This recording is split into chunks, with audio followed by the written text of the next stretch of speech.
С вами снова я, свадебный фотограф Аркадий. В этом ролике сегодня я бы хотел вам рассказать о том, как лучше примерять, как лучше подбирать мужские костюмы. Потому что, опираясь на свой опыт, я часто замечал, что ребята не знают, как правильно носить его, что должно быть застегнуто, что не должно быть застегнуто. И об этом нам сегодня расскажет популярный ведущий «Тамада на колесиках» Виталий Манджиев. Итак, как говорится, поехали. Здравствуйте, дорогие друзья! Меня зовут Виталий Манджиев. Меня сегодня пригласили в качестве эксперта по тому, как одеваться на свадьбу, так как я сам являюсь ведущим свадебных мероприятий в Калмыкии. Я думаю, что помогу вам в этом и попробуем разобраться. Сегодня мы находимся в магазине Vivfrant, который любезно предоставил нам разную серию одежды, именно мужской. И с чего же стоит начать? Вот наступил очень долгожданный момент свадьбы, и теперь нужно подойти не только к выбору ресторана, не только к выбору фотографа, видеографа и ведущего, но самый главный атрибут любого мужчины – это, конечно же, то, что на нем будет. Это мужской пиджак, а точнее костюм. Как к этому подойти? Дело в том, что на это уделяет вторичное внимание, думая, что это не самое главное. Но поверьте, когда на свадьбу придет 200 человек, это стандартная свадьба в Калмыкии, когда у вас будет фотосессия, когда на вас будут смотреть родственники невесты, то это очень важный атрибут, ведь по одежке встречает. Давайте рассмотрим подробнее. Как правило, стандартный выбор цветов мужских костюмов – это темный, темно-синий и синий. И, конечно же, черный. Вы видите, как можно красиво украсить свой костюм выбором аксессуаров, галстуков, красивым платочком. Можно подойти сделать красивый бант или же хороший выбор рубашки, сорочки, которая сделает ваш вид внешний очень интересный. Но перед тем, как начать выбирать костюм, посоветуйтесь со своей будущей супругой, какой фасон платья она хочет, какой она уже выбрала или, может, уже купила. Она вам подскажет то, что наиболее подойдет, и чтобы вы гармонично смотрелись.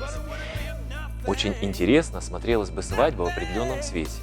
Например, свадьба с розовым или красным оттенком, где вы могли бы хорошо это сочетать со своей рубашкой.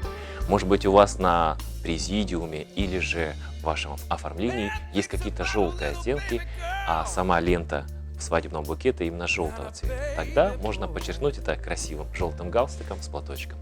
Выбор большой и разнообразный. Как вы видите, здесь большой и разнообразный выбор галстуков любого фасона. Это удовлетворит любой изысканный вкус. Кроме того, есть не только галстуки широкие, тонкие, есть и очень модные, тоненькие галстуки. Дорогие друзья, бывает часто так, что вы, придя в магазин, выбрали именно тот фасон, тот костюм, который вам очень-очень нравится. Но когда вы примерили его, оказалось, что он вам не подходит. Либо длина не подходит, либо брюки не так сидят, то это все решаемо. Вы можете взять такой же костюм, но немного больше, пойти в ателье и сделать идеально по своей фигуре. Хотелось бы отметить и необычный выбор цветов, то, к чему стоит подойти творчески и интересно. Как мы видим, есть голубой, коричневый. Вы можете выглядеть также и молодежно, если вы считаете, что свадьба должна пройти именно в таком стиле. Это под брюки, джинсы и какой-нибудь необычный цвет пиджака, который не сочетается именно по однотонности вместе с брюками. Также можно выбрать и яркие, необычные, красивые и любого фасона, формата пиджаки. Например, вот мы видим, что классический пиджак и классические брюки, и все это красиво сочетается. То, как вы к этому подойдете, зависит от вас.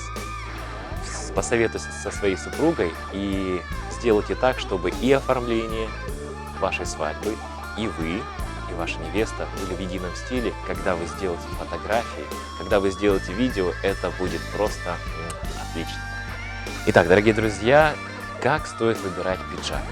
Дело в том, что во всем мире принято делать так, чтобы край пиджака был на уровне запястья. Но дело в том, что когда мы поднимаем, то сам пиджак оттягивается и очень сильно видно. У нас в России... это не нужно, да? У нас в России принято немножко носить по-другому. Сам край пиджака заходит немного на большой палец, то есть оттягивается. Когда вы поднимете руку, то это произойдет. Кроме того, стоит учесть то, как на вас сидит пиджак, костюм.